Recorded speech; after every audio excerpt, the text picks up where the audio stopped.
마태복음 5장 8절 말씀입니다. 모두 함께 일어나셔서 공독하시겠습니다. 시작!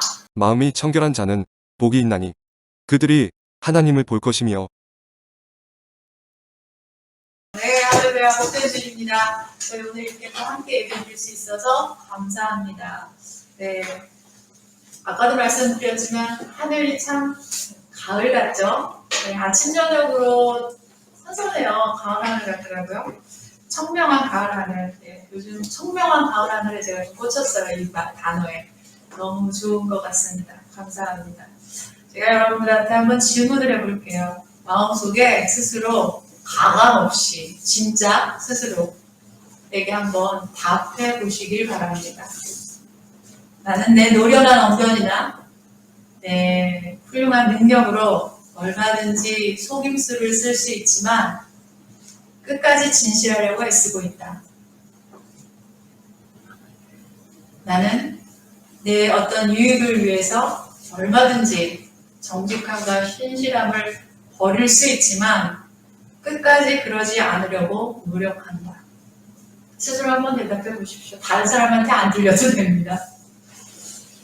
타락한 세상에서 진실함과 정직함은 오히려 약점이다라고 얘기하죠. 나의 약점을 보이게 되는 거면 다른 사람한테 공격당할 수 있고 짓밟힐 수 있다라는 말을 하는 외국당 문화에서 저희들이 살아가고 있는 시대입니다. 타락한 세상은 진실함이나 정직함에 대해서 그 가치를 알 수 있는 능력을 이미 상실해버린 건 아닌가라는 생각을 합니다. 며칠 전에 제가 지인을 만났습니다. 지인을 만나서 공적인 일로 좀 만나게 했는데 거짓에 대한 대화를 나누게 되었어요. 그동안 저는 제가 참 거짓과 그 진실에 대해서 참 많이 씨름하면서 살아왔다고 생각했어요. 근데 내 안에 얼마나 많은 거짓들이 아무렇지 않게 자리하고 있었는지 그것을 좀 느끼는 시간이었고요. 삶의 어떤 영역이든지 거짓을 선택하고 있었는지 진실함을 선택하고 있었는지에 대해서 아주 많이 굉장히 깊이 생각하게 된 시간을 가졌습니다. 오늘은 마음이 청결한 자라는 말씀을 나누어 보려고 합니다. 마음이 청결한 자는 복이 있나니 그들이 하나님을 볼 것이야, 볼 것입니다. 라고 예수님이 말씀하세요. 많은 사람들이, 아니 거의 모든 교인들은 하나님을 보고 싶을 겁니다. 하나님 만나고 싶습니다. 하나님 보고 싶어요. 하나님 만나주세요. 라고 저희들 기도 많이 하죠. 하나님을 본다는 것은 어떤 의미일까요? 성경은 하나님을 본다라는 걸 어떤 의미로 말하고 있을까요? 출애굽기 33장 20에서 23절까지 함께 읽습니다. 시작. 또 이르시되 내가 내 얼굴을 보지 못하리니 나를 보고 살 자가 없음이니라. 여호와께서 또 이르시기를 보라 내 곁에 한 장소가 있으니 너는 그 반석 위에 서라. 내 영광이 지나갈 때에 내가 너를 반석 틈에 두고 내가 지나도록 내 손으로 너를 덮었다가 손을 거두리니 내가 내 등을 볼 것이요 얼굴은 보지 못하리라. 아멘. 출애굽기에 이런 말씀이 나와요. 구약에서 하나님을 볼 수 있다는 것은 없었어요. 하나님의 얼굴을 볼 수 있는 자는 없었습니다. 그 누구도 하나님의 얼굴을 대면할 수 없었어요. 완전한 공의와 거룩하신 하나님 앞에 그 어떤 죄도 용납될 수 없었기 때문에 그 어떤 인간도 하나님 앞에 완전한 자가 없었어요. 깨끗할 수 없습니다. 죄인인 인간은 그 누구도 거룩하신 하나님 앞에 설 자가 없었어요. 심지어 오늘 이 말씀이 모세에게 하신 말씀인데 심지어 모세조차 하나님의 등만을 보리라고 말씀하세요. 모세가 타서 죽을까봐 내가 너를 손으로 덮어서 보호의 바위 틈에 숨어있어 라고 하시잖아요. 그런데 예수님은 오늘 본문 말씀에서 이제 하나님을 보리라 라고 말씀하세요. 얼마 전에 어떤 분과 상담하면서 그분이 그런 말씀을 하셨어요. 교회 오래 다니셨고요. 교회 직분도 있으시고요. 교회 봉사도 잘 하시는 분이고 신실하다고 주변에서는 말한다고 합니다. 본인이 말씀하신 거예요. 하나님을 한 번도 만난 적이 없는데 그래서 하나님을 어떻게 만났는지 모르겠어요 라고 저한테 말씀을 하셨어요. 어떻게 하면 하나님을 만날 수 있어요? 죽기 전에 한 번은 만나야 되는데 저한테 그 말씀을 하셨거든요. 하나님을 어떻게 하면 만날 수 있을까요? 라는 이 그분의 말씀에 아마 여기 계신 분들도 많이 공감하시는 분도 있을 겁니다. 공감이 가시는 분들도 있을 거예요. 예전에 저도 너무나 간절하게 하나님을 만나고 싶어서 몸부림치었던 적이 있어요. 예수님은 마음이 청결한 자가 하나님을 볼 것이다 라고 말하십니다. 마음이 청결한다는 건 뭘까요? 마음을 깨끗이 청소해야 하나요? 청소하면 하나님을 볼 수 있다는 의미일까요? 마음의 이 원어가 헬라어로 카르디아라는 원어예요.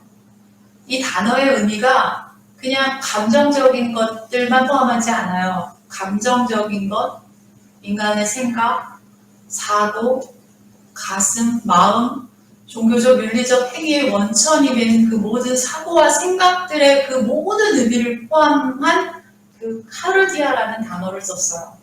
그래서 이 단어는 신약 성경에 다양한 곳에 이 단어가 사용돼요. 마음, 감정, 사고, 생각, 이때 이 단어를 다 썼어요. 그래서 인간의 지, 정, 의, 그 모든 것들을 가리키는 단어가 오늘 이 단어예요. 성경은 우리 인간의 마음에 대해서 어떻게 말할까요? 그렇다면 여러분들의 마음은 어떻습니까? 예레미야 17장 9절 10절 함께 읽습니다. 시작. 만물보다 거짓되고 심히 부패한 것은 마음이다. 누가 능히 이를 알리오마는 나 여호와는 심장을 살피며 폐부를 시험하고 각각 그의 행위와 그의 행실대로 보응하나니. 성경은 우리 인간의 마음에 대해서 가장 더럽고 부패한 것이라고 말합니다. 인간의 마음은 가장 부패하고 더러움에 쉽게 변질될 수 있다는 겁니다. 아무리 당대의 의인이었다고 해도 하나님 앞에 죄인이 아닌 자가 없듯이 우리는 거짓되고 심히 부패한 마음을 가진 자들일 거예요. 모세보다 여기 자기는 나는 깨끗해 라고 당당하게 말씀하실 분 혹시 계실까요? 있으시면 한번 손 한번 들어보실래요? 나 예수님은 예수 그리스도로 인해서 죄사함을 받고 주님의 백성이 된다는 것은 깨끗하고 신실한 마음을 은혜로 받아서 성도로 살아갈 수 있게 되었음을 말씀하고 계십니다. 하나님을 본다는 것은 청결한 마음으로 보는 겁니다. 오늘 본문에 보다라는 단어가 호라오라는 원어예요. 이 단어는 경험을 통해서, 체험을 통해서 실제적으로 보다라는 뜻을 갖고 있어요. see라는 단어가 아니에요. 말씀드렸듯이 인간이 하나님을 본다라는 것은 곧 죽음을 의미했어요. 죄악된 인간이 거룩하신 하나님을 볼 수 없기 때문이에요. 예수 그리스도만이 이 부패하고 더러운 우리의 마음을 청결하게 해주실 수 있는 분입니다. 나는 죄인이지만 더럽고 부패했던 자지만 예수님께서 나 대신 십자가에서 그 죄를, 그 부패함을 대신 가져가셨다는 것을 믿기 때문이에요. 그 믿음을 가지고 우리는 거짓과 부패의 마음들이 정결케 되는 것입니다. 그때 우리는 하나님을 경험하게 돼요. 이제서야 비로소 우리는 하나님을 경험할 수 있습니다. 나를 용서해 주신 하나님을 보게 됩니다. 나의 부패와 더러움을 용납해 주신 하나님을 만나게 되고 경험하게 된다는 거예요. 이것이 마음으로 하나님을 본다라는 뜻입니다. 그래서 청결한 마음을 가지고 하나님을 마음으로 경험하고 보게 된 자는 복이 있다라고 말하는 거예요. 예수님은 지금 제자들을 불러 모았어요.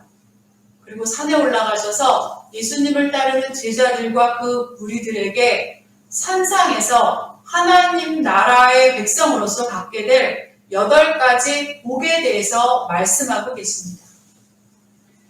마태복음 5장에 보면 심령이 가난한 자는 복이 있다라고 말해요. 애통한 자는 복이 있다고 말합니다. 온유한 자는 복이 있다고 말해요. 의에 줄이고 목마른 자는 복이 있다고 말합니다. 긍휼히 여기는 자는 복이 있다라고 말해요. 그리고 마음이 청결한 자는 복이 있다라고 말씀하십니다. 그 하나님의 백성이 된 사람들이 갖게 될 복에 대해서 예수님이 말씀하시면서 하나님의 성도는 두 가지의 마음을 품은 자가 아니라 청결한 마음을 받게 된 자들이라고 말씀하고 계십니다. 하나님을 보게 된 자들이기에 그들이 복이 있는 자들입니다. 네, 히브리서 10장 말씀 제가 읽습니다. 우리가 마음의 뿌림을 받아 악한 양심으로부터 벗어나고 몸은 맑은 물로 씻음을 받았으니 참 마음과 온전한 믿음으로 하나님께 나아가자라고 히브리서 기자는 말해요. 청결하다라는 단어는 당시 유대교에서 정결 예식을 사용할 때 사용하던 카다로스라는 단어예요. 깨끗하다, 정결케 하다, 정결하다, 맑은 물로 맑게 하다, 깨끗한 물, 요럴 때 쓰는 단어가 요 청결하다라는 단어를 썼어요. 성경은 두 마음을 품은 사람은 그 어떤 것도 얻을 수 없다라고 분명히 말씀하십니다. 야고보서 1장 8절에 보면 이런 사람은 무엇이든지 주께 얻기를 생각하지 말라. 두 마음을 품어 모든 일에 정함이 없는 자로다 라고 말하고 계십니다. 청결하지 못한 두 마음을 가진 자는 하나님의 나라 성도로 하나님을 볼 수 없어요. 청결한 마음을 가진 자만이 하나님을 배울 수 있기 때문이에요. 여러분들은 하나님을 보셨습니까? 여러분들은 하나님을 보셨습니까? 지난주 저희 낙타와 바늘기 이야기 애찬 시간에 나눴는데 기억하세요? 기억을 못 하십니까? 일주일밖에 안 됐는데 어떻게 살아가십니까? 직장 생활을 하십니까? 네. 지난 저희 낙타와 바늘 이야기 잠깐 여기 애찬 시간에 나눴어요. 예, 우리 손흥민 집사님. 마태복음 19장 보면 예수께서 제자들에게 이르시되 내가 진실로 너에게 이르노니 부자는 천국에 들어가기가 어려우니라. 다시 너에게 말하노니 낙타가 바늘귀로 들어가는 것이 부자가 하나님의 나라에 들어가는 것보다 쉬우니라 하시니 라는 성경 구절이 있어요. 아마 많이 교인들은 들어보셨을 겁니다. 교회 오래 다니신 분들은. 낙타가 바늘귀로 들어가는 것이 부자가 하나님 나라에 들어가는 것보다 쉽다라는 말씀에 사람들은 이제 해석하기 시작했습니다. 첫 번째 해석은 지난주 우리 정 집사님이 말씀해 주셨던 이야기예요.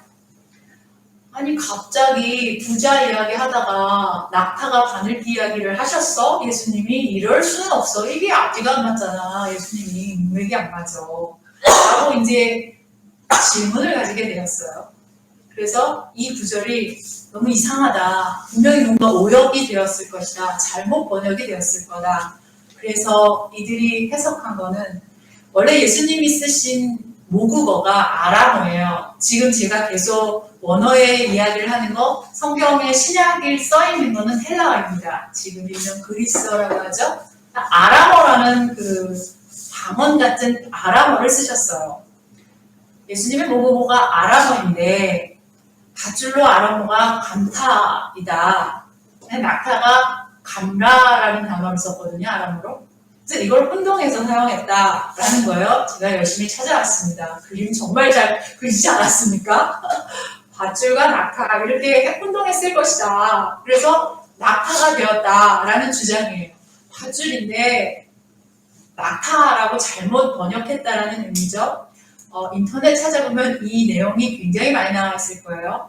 심지어 우리나라에서 내노라 하는 신문들에서 요것들을 굉장히 많이 이용했거든요. 부자가 하나님의 나라에 들어가는 것보다 밧줄이 바늘기로 들어가는 것이 쉬우니라 라고 했다는 해석이에요. 이 해석을 따르는 목사님들도 계실 겁니다. 또 이 설교를 많이 하셨을 겁니다. 밧줄이 바늘기로 들어가는 것도 쉽지는 않아요.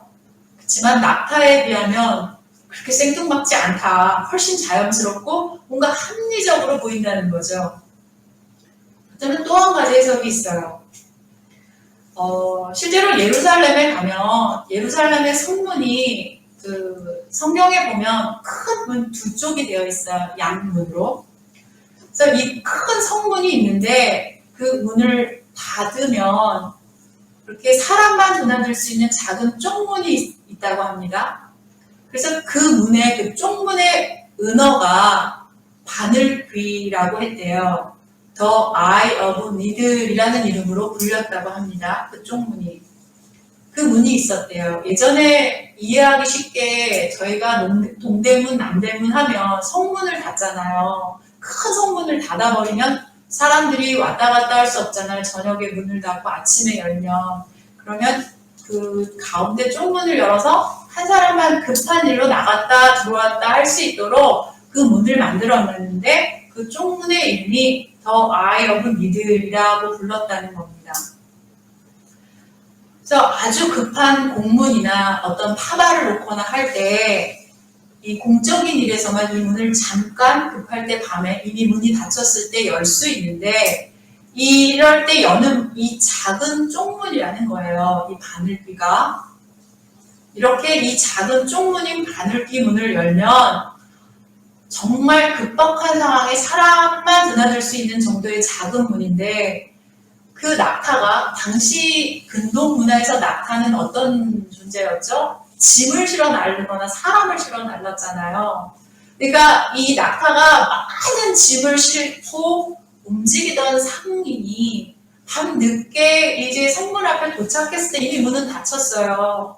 근데 이 문을 막 열어주십시오 두들기면 그러지는 않겠지만 서로 그 작은 문을 열어준다고 해도 이 낙타가 짐을 실을 낙타는 그 쪽문으로 들어갈 수 없다. 이 의미라는 거예요. 만에 하나 천에 하나 그 문을 열어서 낙타를 통과시키고 싶다면 낙타에게 실었던 수많은 그 상인들의 짐들을 다 내려야 하고요. 이 낙타를 쳐서 무릎을 꿇게 해서 질질질 끌고 겨우겨우 들어가게 할 수 있지 않았을까? 이 이야기예요.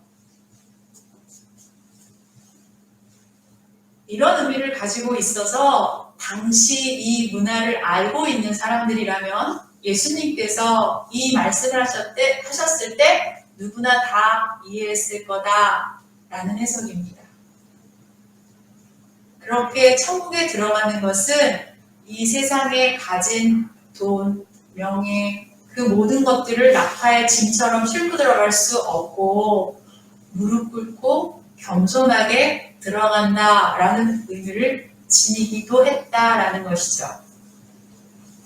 물론 두 가지 다 의미는 이 문을 통과한다는 것은 굉장히 어렵고 마치 불가능해 보이는 의미를 가지고 있어요. 여러분들은 어떤 것들이 더 이해하기 쉽고 합리적으로 받아들여지시나요? 제가 이 두 가지의 해석을 드렸는데 두 번째 해석 보면 좀 의미가 맞는 것 같기도 한가요? 그게 좀 맞는 것 같아. 그게 조금 더 이해가 그랬을 것 같아. 우리의 마음에 어떤 것들을 더 믿고 싶은지 좀 생각해 볼 필요가 있습니다. 이 낙타와 바늘귀 이야기는 마태복음에 제가 요거 하나 준비해 왔어요. 죄송합니다. 이 문이라는 거죠. 사진까지 다 이 자료를 제가 찾아와 봤습니다. 이런 문이 있었다. 이 낙타와 바늘귀 이야기는 마태복음에 예수님을 찾아온 재물 많은 부자 청년의 에피소드에 나온 이야기예요. 부자 청년은 예수님께 찾아와요. 어떻게 하면 내가 영생을 얻겠습니까? 예수님이라고 물어봐요. 예수님이 너가 배우지 않았니? 그 율법들을 다 지켜 행하라 라고 말씀하세요. 그러자 이 청년은 자신은 그 모든 율법들, 살인하지 말라, 도둑질하지 말라, 우상 숭배하지 말라, 이웃을 뭐 어떻게 해라, 이 모든 것들을 다 지켰습니다. 그러면 무엇을 더 하리오리까? 라고 질문해요. 그리고 예수님께서 하신 말씀이 이 말씀인 거죠. 예수께서 이르시되 네가 온전하고자 할진대 가서 내 소유를 팔아 가난한 자들에게 주라. 그리하면 하늘에서 보화가 되게 있으리라. 그리고 와서 나를 따르라 하시니 그 청년이 재물이 많으므로 이 말씀을 듣고 근심하며 가니라. 예수께서 제자들에게 이르시되 내가 진실로 너에게 이르노니 부자는 천국에 들어가기 어려우니라. 다시 너에게 말하노니 낙타가 바늘귀로 들어가는 것이 부자가 하나님의 나라에 들어가는 것보다 쉬우니라 하시니 이 말씀이거든요. 그러자 예수님은 네가 온전하고자 할진대 내 소유를 팔아 가난한 자들에게 주라. 그리하면 하늘에 내 보화가 있으리라. 와서 나를 따르라 라고 말씀하셨지만 이 재물 많은 청년은 근심하고 돌아갔다라는 이 성경 이야기예요. 이 천국과 낙타 바늘기 이야기. 여기서 많은 사람들이 시험 드는 겁니다. 그럼 부자는 천국에 못 갑니까? 예수님 말씀이 불편해지기 시작해요. 왜일까요? 우리 마음이 여기서 불편해집니다. 지금 부자이시던 또는 앞으로 부자가 되고 싶은 분이시건 모두 불편해지는 건 사실이잖아요. 부자는 천국 못 가요? 그래서 어차피 우리는 이런 해석들을 하면서 우리 마음 깊숙한 곳에 욕망을 드러내고 있는 것이라고 저는 생각합니다. 두 가지 아까 해석이 다 저명한 신학자들의 해석이에요. 저는 또 다른 신학자의 해석을 따릅니다. 람데라는 해석인데 그 원어 의미 그대로 우리는 그냥 받아야 한다 라는 그 해석을 저는 따릅니다. 이 말씀 정말 예수님이 부자가 천국에 가지 못한다고 하신 말씀일까요? 그리고 이 말씀에 우리들은 왜 그렇게 예민하게 반응하고 불편해지는 것일까요? 예수님께서 오늘 하시고 싶은 말씀은 부자가 천국에 못 들어간다 라는 의미가 아니라 두 마음에 관한 이야기예요. 하나님의 나라는 마음속에 자기의 의로움, 그것을 감추는 거짓, 교만, 이러한 두 가지 마음을 품은 사람은 들어갈 수 없는 곳이라는 것을 예수님은 말씀하고 계십니다. 부자 청년은 자신에게 더 소중한 것을 선택했고 예수님을 따르지 않기로 결정하고 돌아갔어요. 이 청년은 모든 것을 지켜 해냈다는 자기의 의로움, 그리고 영원한 생명을 얻기를 원하는 욕망은 있지만 예수님을 따르지 못하는 두 가지 마음을 품은 자였습니다. 자신에게 더 좋은 것을, 더 좋아 보이는 것을 이 청년은 선택했고 예수님을 따라가지 않았어요. 이제 이 이후에 이 에피소드 낙타 바늘기 이야기에 제자들의 이야기가 주르륵 나와요. 성경책 읽어보시면 깜짝 놀라서 그렇다면 제자들이 누가 천국에 간단 말입니까? 베드로, 우리의 사랑하는 베드로가 우리는 다 버리고 주님을 따랐사온데 우리는 무엇을 얻겠습니까? 이런 말을 하거든요.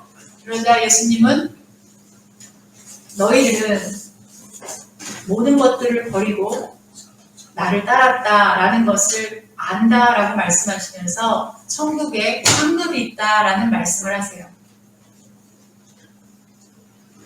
신명기 4장 23절 함께 읽겠습니다. 시작. 모든 지킬 만한 것 중에 더욱 내 마음을 지키라. 생명의 근원이 이에서 남이니라. 아멘. 많은 사람들이 스스로 자신은 그리스도인이라고 말하고 있지만 그 마음에 두 가지 마음을 품고 있는 사람이 많습니다. 우리는 지킬 만한 것 중에 마음을 지키라는 명령을 잊으면 안 돼요. 생명의 근원이 마음에서 난다고 말씀하셨기 때문이에요. 우리의 생명 되시는 예수님은 우리의 마음을 정결케 하시고 청결케 하시어 우리가 영원한 생명의 길로 갈 수 있도록 하셨습니다. 진정으로 예수 그리스도를 따르는 사람들은 단지 겉으로만 거룩한 모습을 보이는 것이 아니에요. 하나님의 은혜로 그 마음이 청결해진 자들이 진정한 그리스도인입니다. 이런 사람들은 진정으로 하나님을 사랑하고 그분의 진짜 하나님의 마음을 묵상하며 느끼며 자신의 삶에서 그것을 나타내고 살아내려고 하는 모습을 보일 수밖에 없어요. 어떤 신학자가 이런 말을 했대요. 마음이 청결하지 않기 때문에 하나님을 볼 수 없는 진정한 그리스도인이 존재한다고 생각하십니까? 잘 들으시길 바랍니다. 마음이 청결하지 않아서 하나님을 볼 수 없는 진정한 그리스도인이 존재한다고 여러분들은 생각하십니까? 하나님께서 너는 나를 보지 못했지만 하나님 나라에 올 수 있다 라고 말씀하시겠습니까? 이 말을 어떤 신학자는 했답니다. 사실 요 며칠 저는 마음이 정말 많이 무겁고 답답했어요. 하나님을 볼 수 없다는 것이 어떤 것인지 무엇인지 경험한 너무나 끔찍한 시간을 지났습니다.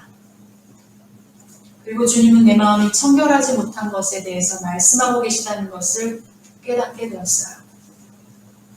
깊은 회개와 함께 부자 청년처럼 여러 갈래로 나뉘어져 있는 제 마음을 보게 되었습니다. 요한계시록 21절, 27절 말씀입니다. 함께 읽겠습니다. 시작. 무엇이든지 속된 것이나 가증한 일 또는 거짓말하는 자는 결코 그리로 들어가지 못하되 오직 어린 양의 생명책에 기록된 자들만 들어가리라. 아멘. 저는 아멘으로 큰 소리로 받고 싶습니다. 우리의 마음을 지켜야 하는 이유입니다. 생명의 근원이 여기에 있다고 말씀하십니다. 저는 여러분들이 복된 자가 되시길 축원합니다. 무엇이든지 두 가지 마음이 되지 않도록 기도하시길 축원합니다. 먼저 그것이 무엇이든지 거짓이 마음에 들어오지 못하도록 회개하심으로 나아가시길 진심으로 축원합니다. 정결한 마음을 주시옵소서 라는 기도를 드리시는 여러분이 되길 진실로 축원합니다. 기도하시겠습니다. 주님 말씀을 받습니다. 마음이 청결한 자는 복이 있나니 그들이 하나님을 볼 것이며 라고 말씀해 주시니 감사합니다. 이 말씀이 얼마나 귀하고 복된 것인지 깨달았습니다. 하나님을 뵌다는 것은 그 어떤 것도 바랄 것이 없다는 것을 알았습니다. 주님, 우리의 마음을 청결케 해주셔서 주님을 만나고 경험하고 누리는 삶이 되길 기도합니다. 그 어떤 것으로도 거짓을 내 마음에 담지 않길 기도합니다. 주님, 정결한 마음 주시옵소서. 그래서 늘 주님 앞에, 주님의 눈앞에 주님을 배우는 우리의 인생 되길 기도합니다. 축도함으로 예배를 마치겠습니다. 우리 구주 예수 그리스도의 은혜와 하나님의 사랑과 성령의 교통하심이 성도들의 머리 위에 이제로부터 영원토록 함께할지어다. 아멘.